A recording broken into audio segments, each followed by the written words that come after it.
Look. It's been a year of calm. Homelander is subdued. Butcher works for the government, supervised by Huey of all people. But both men itch to turn this peace and quiet into blood and bone. So when the boys learn of a mysterious anti-soup weapon, it sends them chasing the Seven, starting a war and chasing the legend of the first superhero, Soldier Boy. Ladies and gentlemen, that is the synopsis or summary of The Boys Season 3. We only got to watch episodes 1 and 3 because we don't have press credentials where we can watch the whole series. Nope. So, with that being said, we're going to do 1 and 3, and we're going to do it like we do it every single time. Jason, what is your one-sentence review of The Boys Season 3, episodes 1 through 3? What a way to die. Ouch. My one-sentence review actually coincides with that. If only someone could climb into my penis for pleasure, but don't sneeze. That is how I feel about The Boys. Jason, what is your review of episodes 1 and 3 of The Boys? All right, so The Boys has always been a show that toes the line between, just gross out shit and great TV, and they've ratcheted this gross out shit on this show up to like 11, and Spinal Tap, where it's like, this one goes up to 11. Well, this one on their amp goes up to 12. Why? Yes. Because they want to. And it's honestly, even though it's gross and like I've seen way more penises in this show than I should, I'm like, okay, this is actually kind of better than most of last season, in my opinion. It's a lot more engaging. It's a lot more like the characters are in different spots in their lives, and they're all have to come back together to do these things. And I'm here for it. Like, they're still the same surly, crazy bunch of people, but I'm really excited to see where the rest of the season goes. I'm really excited to see like when they bring Jensen Ackles into this as a character. Yes. Yep. I really I can't really break this down because it's all just jumbled in my head because I watched all 3 episodes back to back. But especially like the flashbacks are really fun to what happened in Nicaragua. They actually said something that is really pointed to today's world, which is that the CIA brought drugs into the black neighborhoods just to destabilize them, which is true. But yeah, like Homelander in this has always been sadistic and crazy and just a thread above from just being an all out. I mean, he's a villain, obviously, but just he's always had a demeanor of just trying to keep it together. And in this one, you can see he's cracking. He's cracked, and it's better for it. Like, and you kind of almost feel sorry for him a little bit because of all the things he's gone through. But like, he's still the guy you love to hate, and he's definitely ramping up the love for hate that he's always a step ahead of everybody else, even when he seems like he's a step behind. And it's great. Yeah, and also this one's also probably the satire for our real world politics on this season is like spot on. Like it roasts everything from the the performative wokeism of corporations to that there are literal Nazis out there who want Nazi shit to happen. To just bad movies in general and performative blackness as well, which is also great. Yeah, everybody is in a different spot. Like, everybody is in still, even though they are in a different headspace, they're still doing the things that we like them to do, which is the underdogs trying to take on the man. But it feels like the man has already won, and it's going to continue to win. But I can't wait to see where this is going. So I'm really enjoying these first 3 episodes. Absolutely. So my one sentence was about, someone climbing in my penis and not sneezing. That scene for me sums up this whole series, let alone the first 3 episodes. Like, it's at times very satisfying but strange, and then instantly it becomes shocking and disgusting. Yeah, they're pushing him. I've turned the corner on Homelander.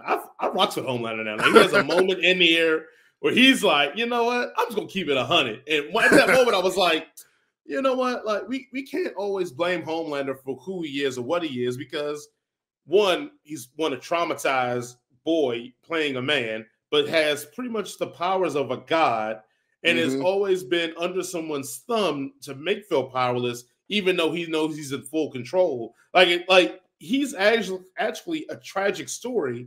It just sucks because he's just an asshole. That's why we don't feel sympathy for him. But like how he treats A-Train, it's like calling him a fatty, you know, like he's just an asshole. Look at you, fat ass coming over here. I can see you I can see your girdle, you fat piece of shit. Right. But it's like when we go through the whole stage, hurt people. And he's a hurt person. And so whenever he feels he can take out his hurt on someone, he does it. Like Homelander is that bully that just is a terrible child, like terrible home life. And he has to come into work or school every day and be an asshole because his life is terrible. So I'll turn the corner on Homelander. I rocks with Homelander. The Starlight and Dewey relationship, I actually enjoyed because every time I thought it would get tropish or stereotypical, it doesn't. It's like every time I'm thinking, oh, she's definitely going to break up with him after this shit, or he's definitely going to.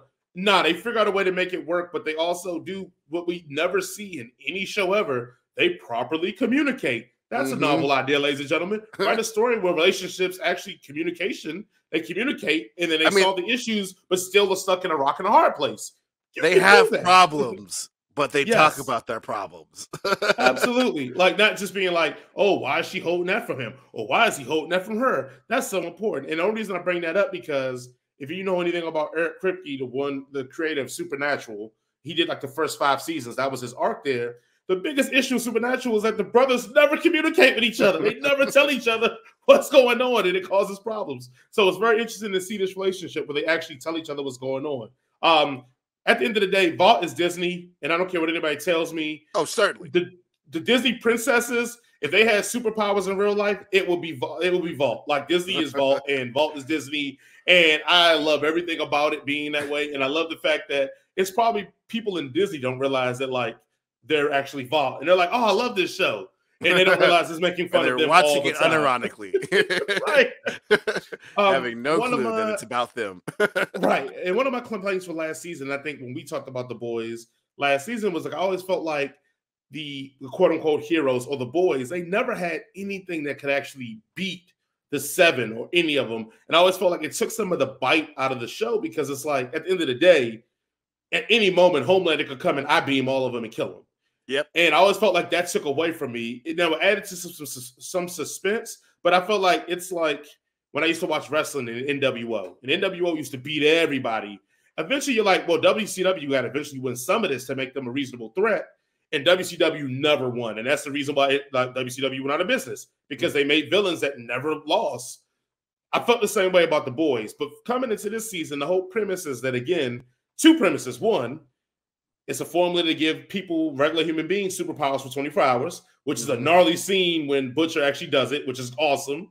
It was and great. Then 2, the whole MacGuffin here is that it's some kind of weapon that's out there that can stop suits. Supposedly. So, yeah. Now, again, as I said, it's a MacGuffin. So it's almost like the boys, and I feel like this happens to me so much on this show. I'll have a complaint, and then later on as we get down there, they fix it and punch me in the face and be like, shut up. That's why you watch the story, Jason. Don't talk about us again. So, yes, they punched me in my face and told me to shut up, and I'll watch the story. Also, let's just keep it 100, and let's keep it just straight 100, guys.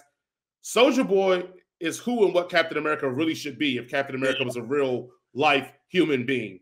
He should be sexist, misogynistic, and racist. And an idiot, too. Yes.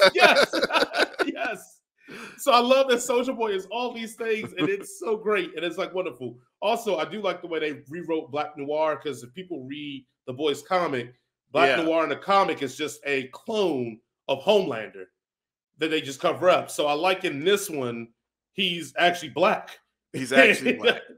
And actually, he wants to. Yeah, go ahead. He actually like in the flashback scene, he actually like wants the people to know that he's black, which is like almost like different from A-Train, who people do know who's black, but doesn't, as he says, I'm Michael Jordan. I'm black, but I'm not, I'm not like them, Right. And I like the fact that he wants to do that, because not only that, but it gives me a very Blue Marvel feel. If anybody knows the origins of Blue Marvel, it gives me that feel where they had to make Blue Marvel walk away from the superhero life because they knew people wouldn't be ready for a black superhero in that era. And this is the same thing that's been told to Black Noir. The only problem is man, why you gotta do the brother like that? After you build up this favor for me to like this cat, and then they give you a reason why he gotta be masked on. So I rocks with also it. Like it makes you question like the relationship between Black Noir and what's his face, Giancarlo Esposito's character. That maybe they are siblings or something or cousins. I don't know, but either way, like because he's like he listens to the dude, but like it seems like there is some sort of mutual like familiarity to them. So I did feel that. I think I chalked it up to just them being both people of color and understanding what era they're in. But I felt the same way. But I was like, are they going to reveal like they're related?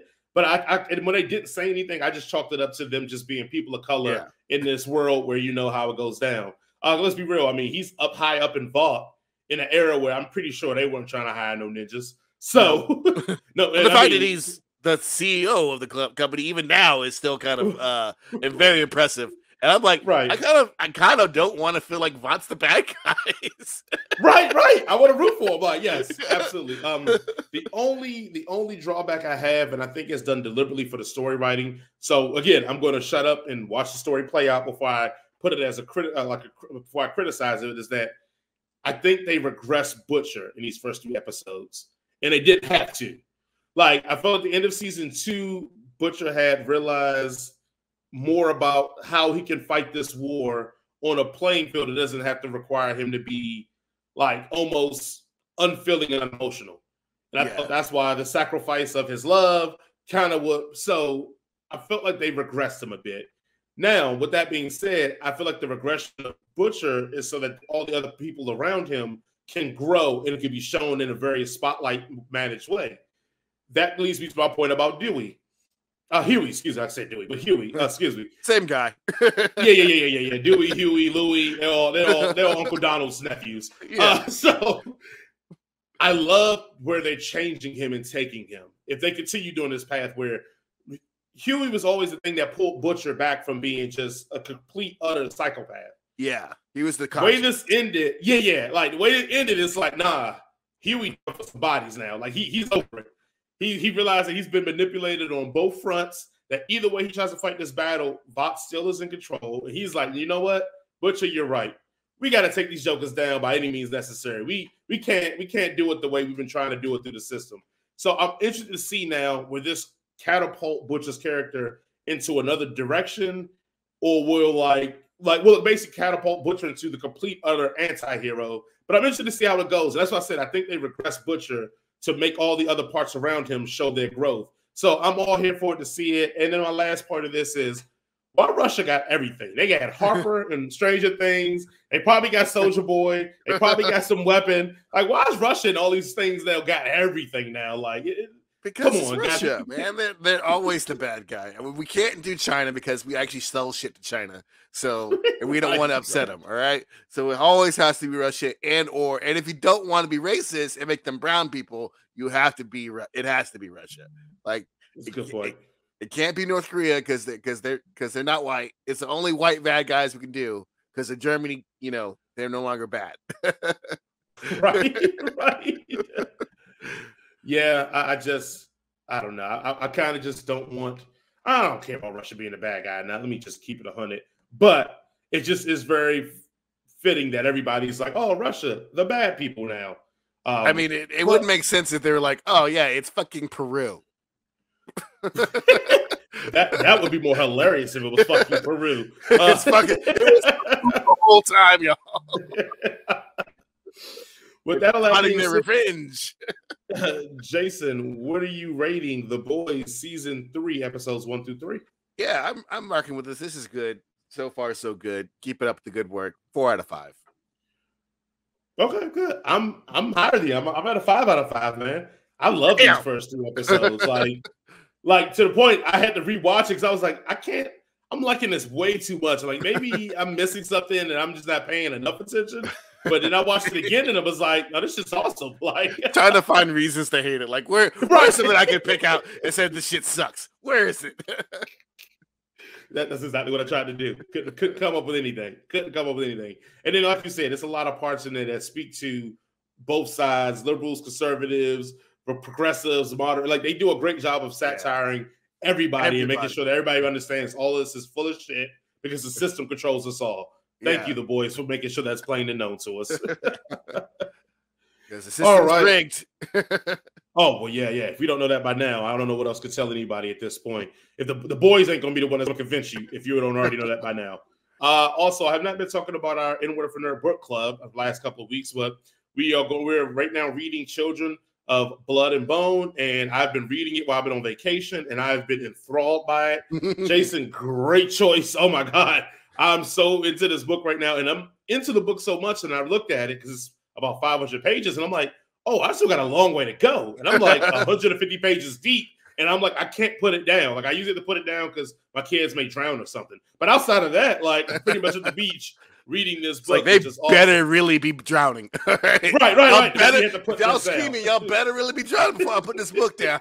I think July 9th is a good day that we can sit down and discuss the Children of Blood and Bone. July 9th, everybody. If you haven't got your copy, get your copy. You can read it. It's 500 pages, so you better start reading. And like I said, we'll do it at 8 p.m. on July 9th. But also, guys, like, again, if you don't know about our N-Word for Nerd book club, it is we try to highlight people of color, especially Black authors or comic book writers or illustrators, anything Black that we can go and promote and let people know it's us. Black. Yeah, it's us in the genre, too. We here now. And I'll admit, like, this Children of Blood and Bone, man, it starts out hot. Other than that, Jason, do you have any more words for everybody?